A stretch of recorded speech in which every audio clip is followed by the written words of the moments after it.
마태복음 3장 11절 어제 말씀 그대로 이어서 하겠습니다. 다시 한번 같이 합독합니다. 모니터를 보고 나는 너희를 회개하기를 위하여 물로 세례를 받거니와 내 뒤에 오시는 이는 나보다 능력이 많으니 나는 그의 신발들도 감당하지 못하리라. 그는 성령과 불로 너희에게 세례를 베풀 것이요. 아멘. 어제 성령을 보내심을 갖고 같이 계속 은혜 났습니다. 고린도전서 12장 3절에 성령이 아니고는 예수를 주라 시인할 수가 없다고 합니다. 성령이 아니고는 예수를 주라 시인할 수 없다. 이 뜻이 무엇입니까? 다 예수님을 주님 다 하지요. 근데 실상 그 삶의 주인이냐 이거야.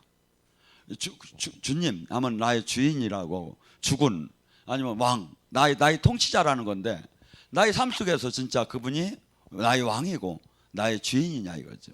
내가 내 마음대로 살면서 이분이 나의 주인이라고 하는 것은 이것은 말이 되도 않는다 이거죠. 그 지금 이 얘기를 하는 거예요.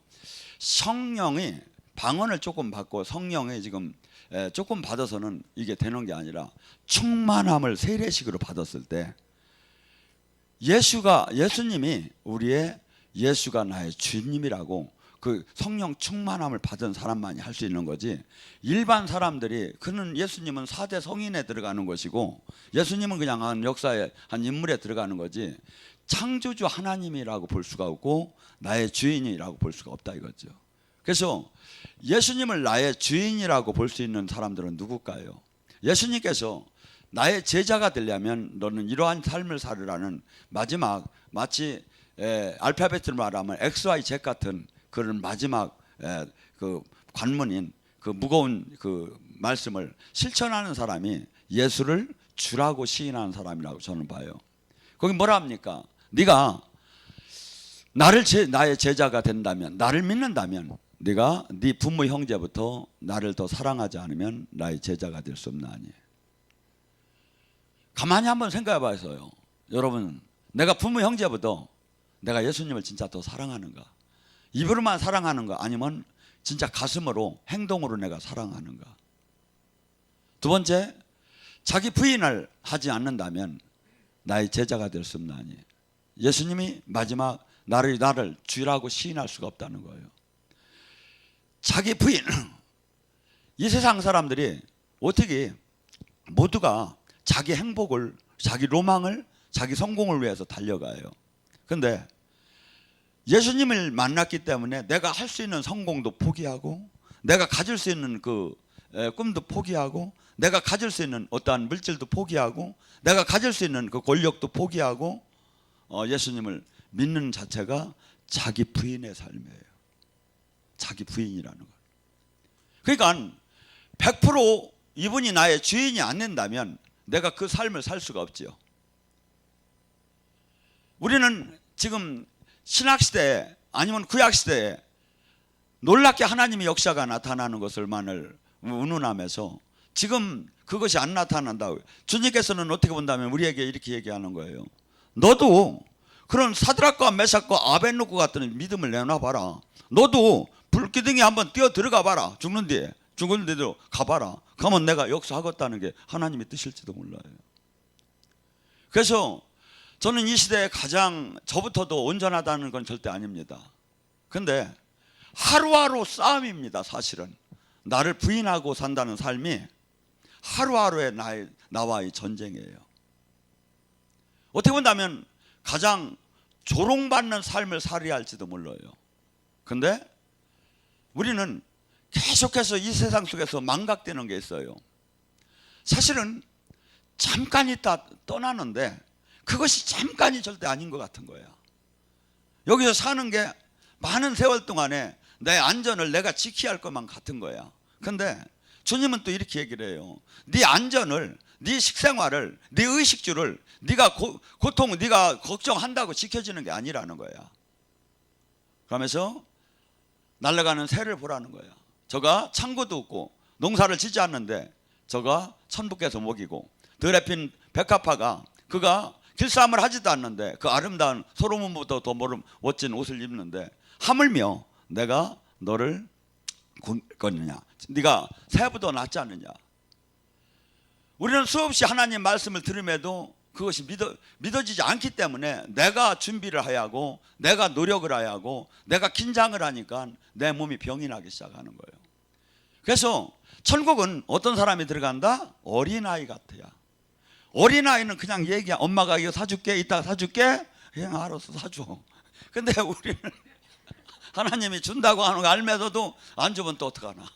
내가 안 받아봤는데 막 하면서 계속해서 그러면 그래서 지금 우리는 지금 어떻게 하면 하나님과 신앙생활은 계속 줄다리기 싸움이에요. 제가 보면. 근데 주님은 문제는 어떻게 본다면 지금 여기 계신 분들은 특별한 사람들이에요. 사실은. 왜? 영으로 계속 주님의 터치를 받는 사람들이니까. 근데 이 시대에 95% 이상이 영적인 감각을 한 번도 못 느끼고 신앙생활하는 사람이 지금 이 시대에 많다 이거죠. 그래서 그러니까 뭐냐면 이 말씀대로 살 수가 없는 거야. 왜? 천국이 영생이 100%가 믿어지고 창조주가 100%가 믿어졌을 때도 이 말씀을 지키기가 어려운데 이 어려운 풀이지 신학적 교리적으로 바라보면서 어떻게 지켜지느냐 이거죠. 그래서 제가 이렇게 보면 하나님이 사랑하는 사람은 어떻게 하느냐면 계속 영적 체험을 시켜줘. 훈련 시간에. 그래서 머리도 아프게 하고 위도 아프게 하고 또 두렵게도 하고 또 낙심케도 하고 또 막 때려치고 싶은 마음도 들어서 그랬다 또 은혜 받으면 또 괜찮아지고 막 이걸 하면서 그러면 막 살알이 확 튀어버릴까 하면 또 주님 살아계신 걸 알고 또 뛰지도 못하고 막 그냥 막 살아버려. 또 그렇게도 또 무서워서 못하고 막 그렇게 하면서 가는 거야. 그렇게 하면 가는 거야. 근데 뭐라 주님이 얘기하잖아요. 네가 진짜 나를 주인으로 생각한다면, 진짜 왕으로 생각한다면, 진짜 창조로 생각한다면 너 자신을 부인하는 삶을 반드시 살 거라는 거예요. 세 번째, 너가 나를 믿는다면 네 십자가를 지고 나를 따를 거라는 거예요. 여러분, 십자가는 제가 얘기했죠. 내가 질 수도 있고 안 질 수도 있다고. 그건 예수님이 요한복음 10장에 얘기하신다고. 내가 이 죽음의 십자가를 질 수도 있고 안 질 수도. 그래서 저주는 질 수도 있고 안 질 수도 있는 게 아닌데 내 십자가는, 그러니까 십자가 요새는 머리가 좋아가지고 십자가 밑에다가 바퀴를 달아가지고 끌고 다니는데요. 십자가는 무거운 마시로 끌고 가는 거고 죽는 마시로 끌고 가는 거예요.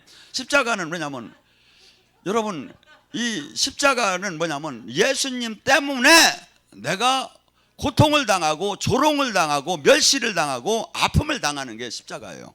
예수님 때문에 내가 이걸 내려놓기만 하면 괜찮은데 이게 십자가예요. 그리고 십자가는 내가 지금 질 수도 있고 안 질 수도 있는 선택권이 있는 거예요. 그러니까 많은 사람들이 아이고 내 십자가요 그렇게 하는데 제가 보면 아직 저주가 되게 안 풀렸어. 그래서 예수님이 진짜 주인이라고 생각하고 진짜 왕이고 진짜 영생을 바라보는 사람만이 이 말도 안 되는 이 삶을 살 수 있는 거야. 이 현실로 보면 말도 안 되는 삶이야. 일로 들어간다는 건. 우리는 얼마나 지금 편한 걸 원하느냐면 옛날에 텔레비전이 나왔을 때 막 동네에서 막 그냥 이 장대로 해가지고 높이 안테나에서 이렇게 돌리고 이렇게 돌리고 하면 동네 사람들이 다 마을에서 와서 막 밤에도 잠 안 자고 저기 저녁에 와서들 방송에서 구경하고 그랬어. 근데 지금 어떡합니까? 이것도 끄기 싫어가지고 나가서 이렇게 하는 것도 귀찮아가지고 리모컨으로 그렇게 편한 삶으로 살기를 원하는 게 인간이야. 그런데 누가 이 부끄러운 십자가를 누가 조롱당하고 누가 멸시당하는 걸 가고 싶냐 이거야.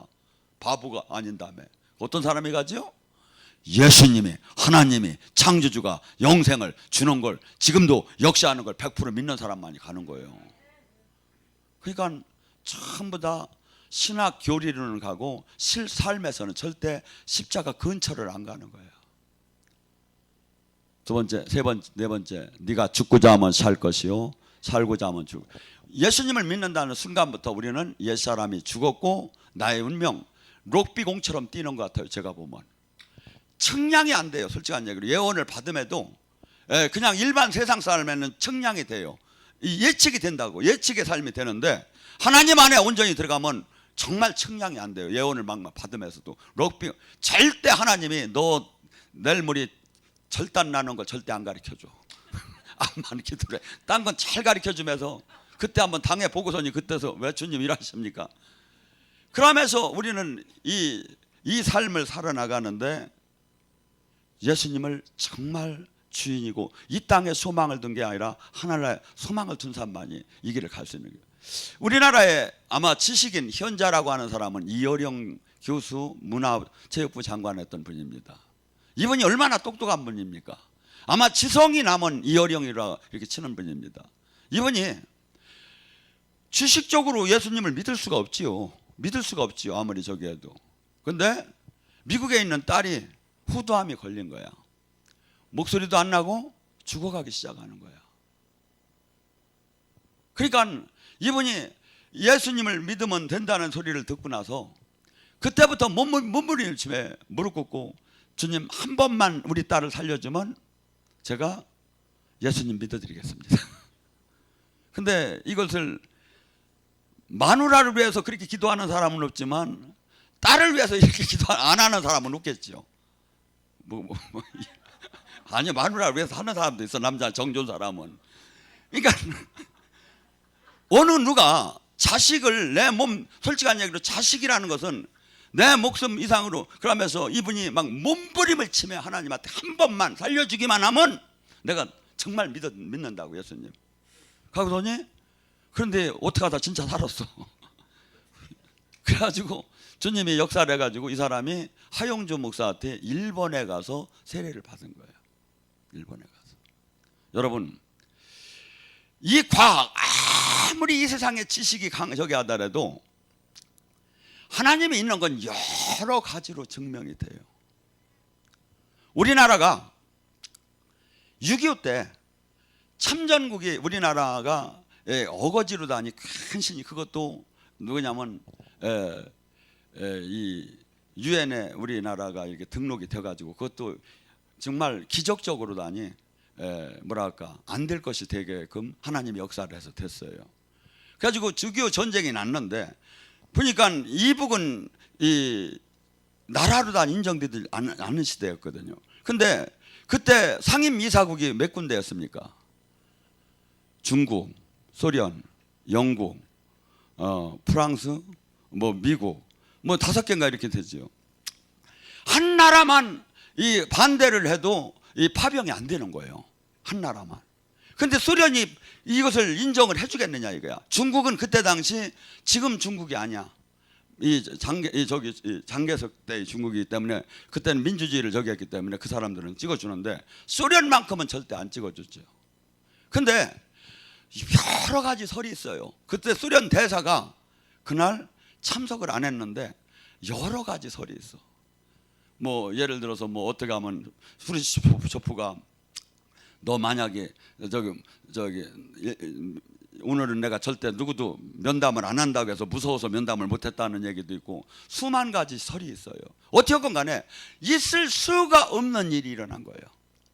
있을 수가 없는 일이. 소련이 대사를 파송을 안 한 거예요 그날. 그래가지고 소련이 빠지는 바람에 유엔이 참전하는 걸로 결정을 한 거예요. 무조건 소련은 참전을 못하게 했을 텐데 누가? 하나님이 하셨죠. 그래서 지금 영적인 역사 속에서만 이루어지는 게 아니라 이 육적인 이 세상의 이 삶 속에서 모든 것이 그대로 일어나는 그 삶을 지금도 하나님은 계속 운행하시고 어제 얘기한 예수님께서 고향에 가서 회당에서 이사야 61장 누가복음 4장 18절을 쫙 피면서 그러면서 오늘 이 말씀이 너희들에게 응했다고 해요. 이사야 그 61장과 누가복음 4장 18절 은혜의 해 누굴 성령이 오면 이들리고 억압되고 포로되고 소경된 것이 자유케 되는 은혜의 해를 이해를 하려면 레위기 25장을 이해를 해야 돼요. 옛날에는 하나님이 이 안식일 주일에 쉬는 것을 갖다가 이것이 어떻게 보면 천국에 우리가 죽어서 가서 안식하는 그것을 예표로 하고 있었어요. 그래서 이 7년 안식도 갖다가 어떻게 했느냐면 땅도 6년째 하고 그 해 한 해를 묵히라고 한 거예요. 그리고 사람도 이렇게. 근데 7년씩 49년 50년째가 되는 해에는 모든 사람, 모든 땅, 모든 묶임, 모든 결방, 모든 제도가 전부 다 자유케 되는 해를 선포한 게 그것이 바로 은혜의 해다 이거죠. 그래서 가족들이 종으로 가서도 다 돌아와요. 땅을 팔아서도 돌아와요. 빚을 졌어도 탕감이 돼요. 모든 것이 해방되는 거야. 모든 것. 이것이 하나님은 하나님에 의한 율법에 의한 평등, 그 공평, 이 재산의 그 재분배를 통해서 부가 한쪽으로 쏠리지 않고 경제적으로 잘 살 수 있게 이렇게 만들어 놓은 제도였어요. 이것이 그 왕들이 변질되면서 이 제도를 버리기 시작을 한 거예요. 율법을 갖다. 그러니까 뭐냐면 부의 편중이 일어나고 가난의 세습이 되는 거죠. 근데 이러한 놀라운 하나님의 이 인간을 향한 당신의 율법의 제도가 어느 때 오순절에 성령을 받고 나서는 이들이 자동적으로 자율적인 재분배의 활동이 하나님 나라를 이뤄나갔다 이거죠. 그들이 성령이 충만해지니까, 하나님 영이 충만해지니까 그들이 그렇게 이기적이고 그렇게 자기 위에서 살던 모든 사람들이 전 재산을 내놔서 팔아서 그들을 유무상통하면서 서로 나눴으면서 이 땅에 잠깐 있는 거다 하고 우리는 더 모두가 믿는 자 안에서는 형제라는 이런 것이 완전히 성립이 되면서 삶을 실질적으로 그렇게 살았다 이거죠. 지금 하나님께서 우리에게 지금 요구하는 건 이 성령을 보내주신 이유는 개인도 이렇게 변하고 단체도 이렇게 변하고 세상도 이렇게 바꾸라는 거예요. 세상을. 근데 어떻게 해야 이걸 바꾸느냐 이거죠. 저는 항상 이것을 고민을 해요. 그래서 군대를 만들지 않고는 전쟁을 할 수가 없다. 그래서 여기 성학교를 통해서 각 교회를 통해서 군대가 양성이 돼야 한다. 그래서 강한 군대가 있어야 세상을 바꿀 수 있는 그 힘이 나오지 않겠는가. 여러분, 우리는 지금 주님께서 성령이 임했다는 것은 하나님으로부터 거듭났다는 건 겨우 병이나 하나 고치고 예언이나 조금 하고 치유나 하고 거기서 조금 머무르라는 게 아니다 이거죠. 첫째, 개인의 완전한 나의 옛사람이 죽고 하나님이 통치 아래 하나님이 나는 죽고 그분이 내가 손과 발이 되어서 삶을 사는 사람으로 첫째 바뀌라는 거죠. 두 번째, 예수님이 이 땅에서 하시는 사역을 알아 이거야. 이 세상 사람들이 수없는 사람들이 어떻게 수많은 사건과 수많은 환경 속에서 눌리고 억압되고 포로되고 영적인 소경으로 다니 살아간다 이거죠. 이것을 내가 첫째 깨닫고 내가 깨닫지 못했는데 남을 어떻게 깨닫게 하느냐 이거죠. 내가 깨닫지 못했는데 이것이 성령이 충만할수록 그 영이 올수록 지금 이 세상에 이 법이 얼마나 악하고 얼마나 세상적이고 얼마나 하나님 법과 위배되는 것을 자꾸 깨닫게 된다 이거죠. 그래서 그 삶 자체가 180도로 두 가지로 하나님께 주님을 만난 성령이 충만한 사람은 뭐죠? 첫째, 그가 이 외적인 그 능력을 주기 시작을 해요. 마치 그 농사를 지려면 요새 여기 농촌에서 봄에 밭을 갈라면 소로 갈고 이제 이렇게 하는 게 없지요. 이게 개인들이 이렇게 가는 게 별로 없어요. 트랙터를 가진 사람이 와가지고서니 쓱쓱 몇 번만 문지르고 나면 다 돼. 그렇듯이 이 영적인 은사라는 것은 능력이라는 것은 이것이 없으면 사역을 못 해나가는 거예요. 사역을. 그래서 우리가 효율적으로 아니면 또 살아계신 주님을 우리는 나타낼 수가 없는 거야.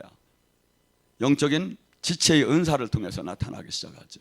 그래서 주님께서는 무슨 은사자만이 능력이 나온다고 하들 안 해요. 누구든지 믿고 구원받은 사람은 표적이 나온다고 해요. 귀신을 쫓고 새 방언을 얘기하며 뱀과 독을 마셔도 헤함을 받지 않고 병든 자에게 손을 얹으면 난 왜?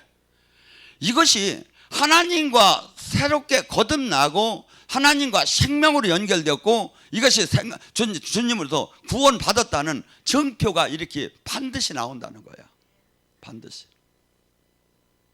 근데 여기서 에만 머무는 게 아니라, 첫째는 그러니까 뭐죠? 기독교는 성령이 충만을 받으면 지금 레위기 25장에 인생사의 수많은 그 억압들, 포로되고 수많은 환경적, 경제적, 건강 모든 것들에 이렇게 저기 한 것들이 한순간에 신년의 나팔소리와 함께 해방되듯이, 지금 주님의 영이 우리에게 가득하게 되면 인생에 수없이 엉키고 수없이 잘못되었고 수없는 잘못된 이 세상의 제도 안에 있지만 그것이 다 풀어지기 시작한다 이거예요.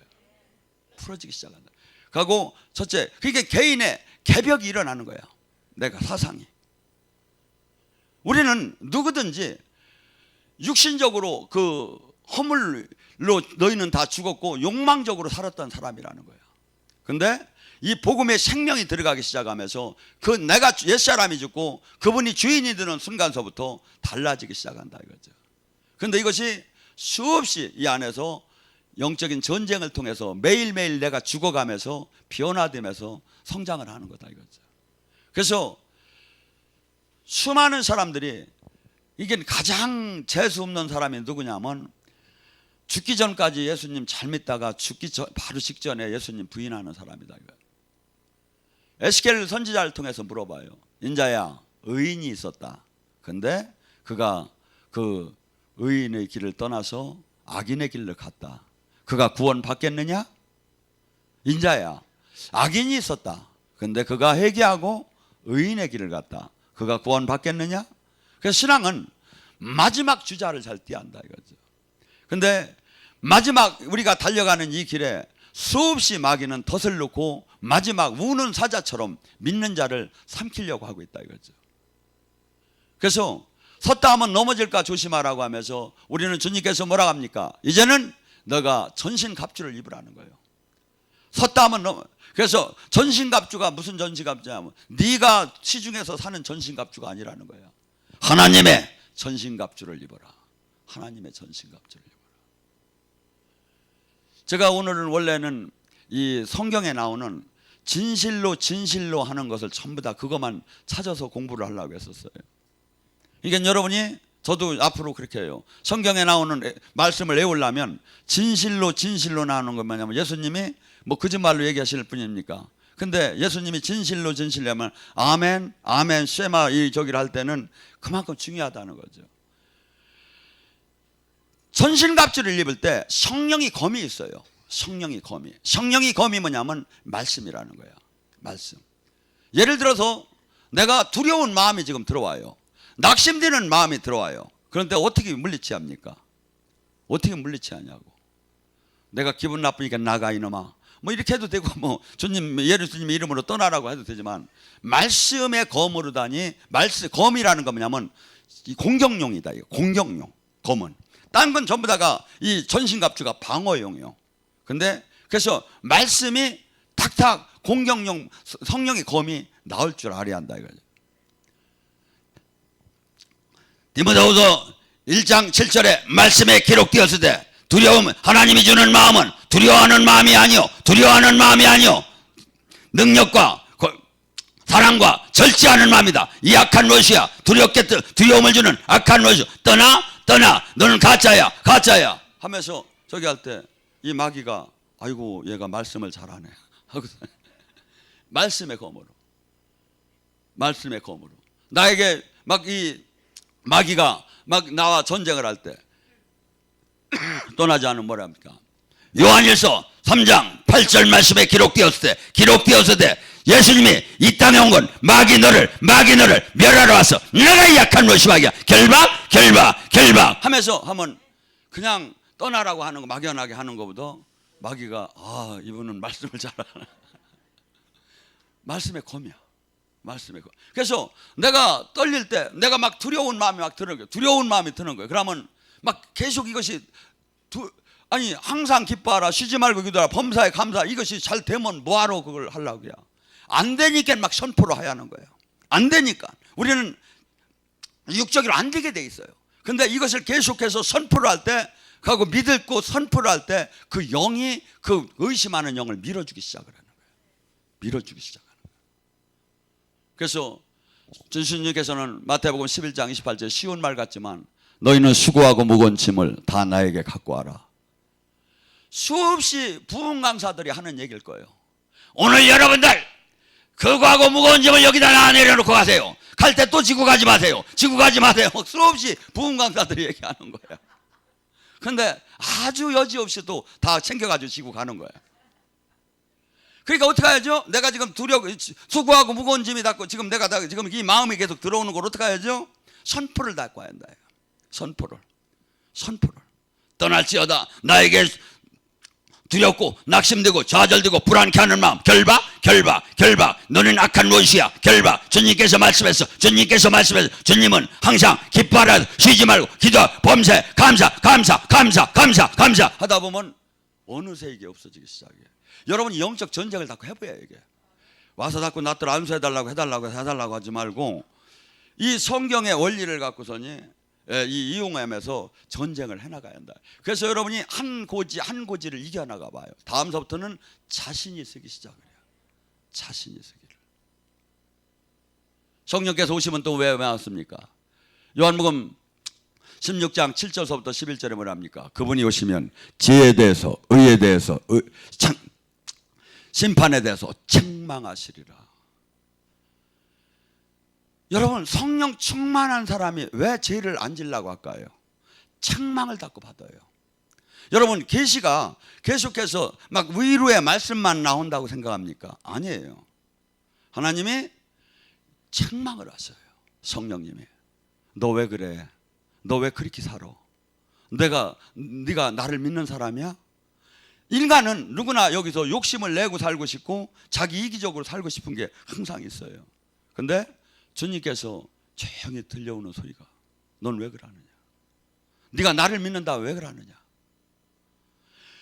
성령님은 지금 오셔서 하시는 역할이 죄에 대해서 의에 대해서 심판에 대해서 계속해서 나에게 책망하신다는 거예요. 내가 지금 책망을 받고 있느냐 이거야. 책망을 받고 있느냐 이거야. 많은 사람들이 예언을 받으면 두 가지 사람이 나와요. 좋게 나오면 그 예언 맞았다고요. 막 책망을 하면 그 예언 틀렸다고요. 아이 그 자식 예언 개판이로 하더라고요. 하나님의 예언은 위로도 권면도 책망도 다 나온다 이거죠. 어떻게 본다면 책망이 더 유익할 수가 있어요. 왜? 받기 하니까. 죄에 대해서 이 화인을 맞은 사람은 아무리 죄를 지면서도 두려워하들 안 해요. 하나님을 믿음에도 다 하나님은 용서하는 하나님이라고 하면 절대 두려워하들 안 해요. 인식 어쩔 수 없다 하면서 그리고 나는 하나님 근데 이 하나님 안에 민감하게 그 안에 다스림을 당하는 사람은 어떻게 되죠? 작은 죄에 대해서 회개 운동이 일어나요. 어이할고 하면서 가슴을 찢는 거예요. 가슴을 찢어지면 막 주먹 들고 하나 막 눈물이 나오면서 막 그래서 막 그 시편 51장에 다윗이 바세바를 저기 하고 나서 그 국민들에게 선포를 하고서니 침상을 적셨다고 하잖아요. 하나님과의 맺힌 담은 반드시 회개해온. 그래서 그 요엘선 이 베드로가 오순절의 사건을 통해서 선포하기 시작했을 때 가장 먼저 일어났던 것은 사도행전 2장 37절에 뭐가 입니까? 어이할고였어요. 어이할고. 가슴을 찢으면서 어이할고 한 거예요. 왜? 회개 운동이 터지는 거예요. 회개 운동이. 그래서 성령을 받으면 가장 보편적으로 일어나는 게 회개예요. 회개가 돼야 주님과의 관계가 맺힌 담이 풀어지죠. 근데 이 죄에 대해서 성령과 멀어질수록 죄에 대해서 둔감해지기 시작한다 이거죠. 화인을 맞아. 그래서 나중에는 죄가 죄인 줄을 모르는 거야. 하고 당당하게 그냥 막 사는 거야. 얼마나 많은 사람들이 세상 말로 낯짝이 두껍다고 하죠. 간땡이가 뻗다고 하죠. 세상 말로 조금 써도 이러면 될 것 같아. 근데 우리는 한없이 거기에 작은 거에 부끄러워하고 한없이 뼈가 떨리고 살이 떨리는 하나님 앞에 늘 떨리는 마음이 있어야 한다. 죄에 대해서. 그 사람은 애통하는 자는 다시 죄를 안 지려고 해요. 근데 괜찮다 하는 사람은 주님께서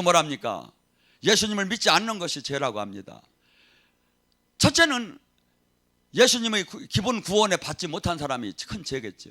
두 번째 죄는 뭐냐면 예수님을 믿었다면, 예수님 안에 들어왔다면 이제 예수님 말씀대로 삶을 살지 않는 게 죄다 이거죠.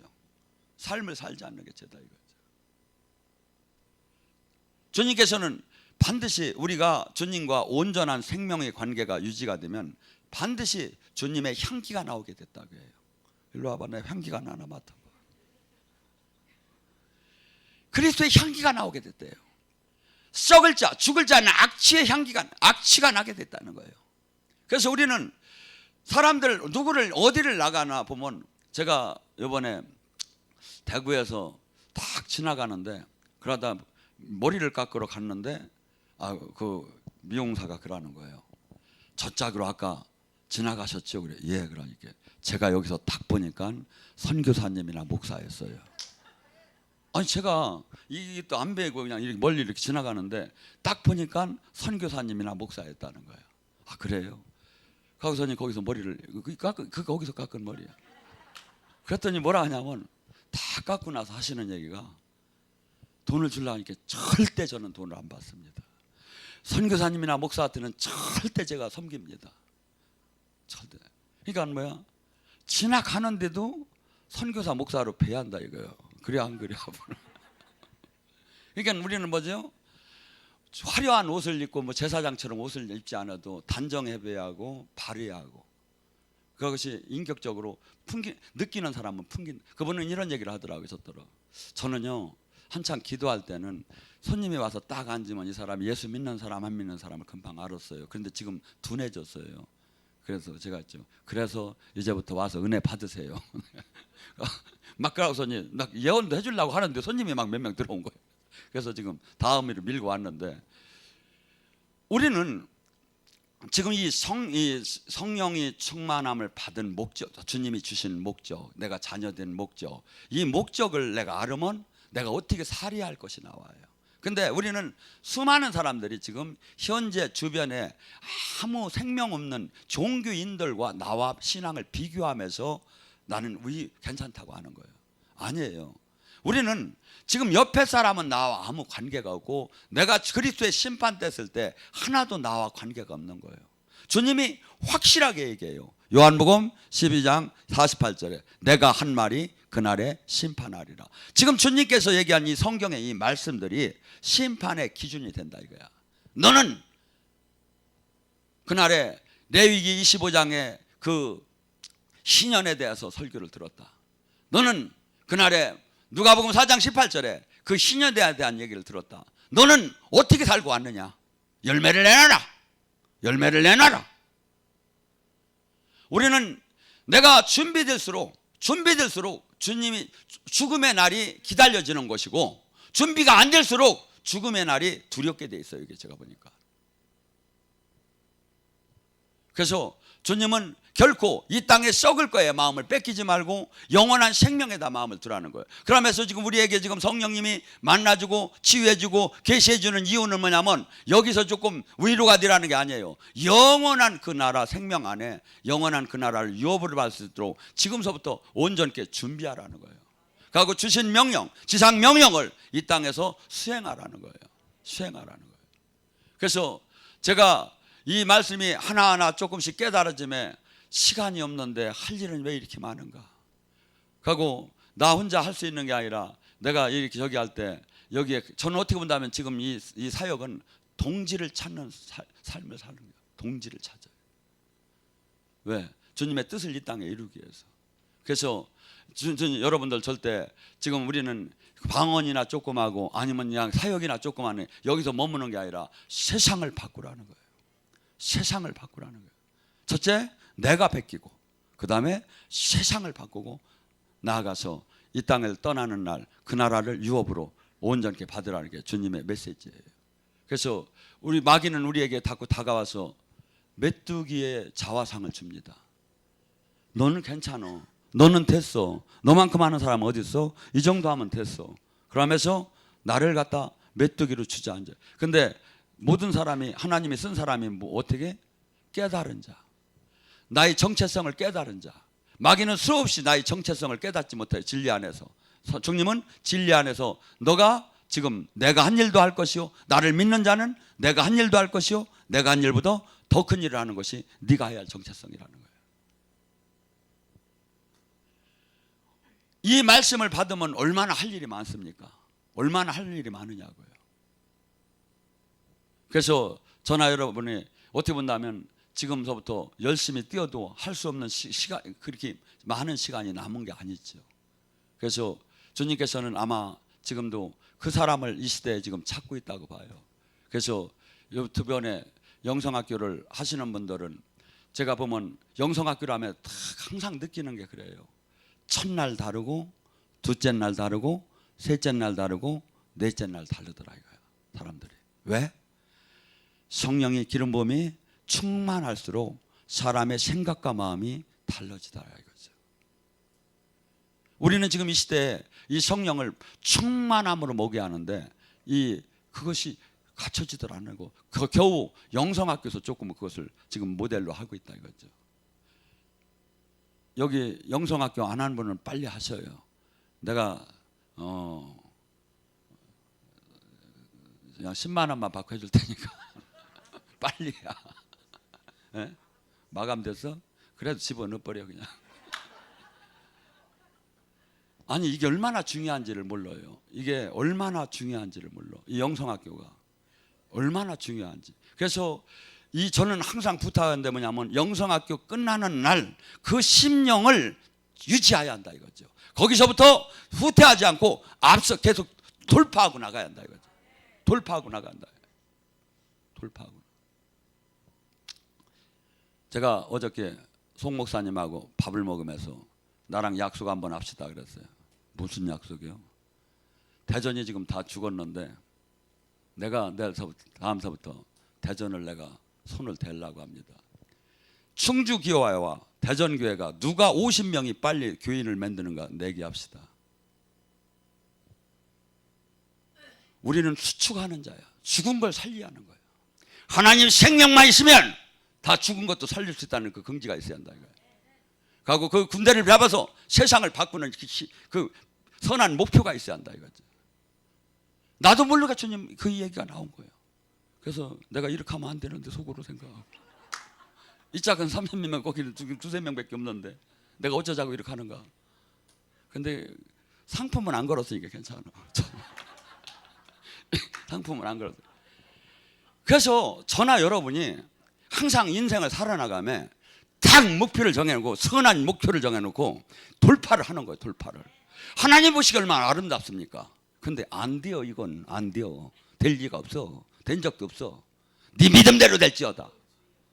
하나님 나라 믿는 자가 능치 못함이 무슨 말이냐. 주여 삼차오기다. 주여 라소서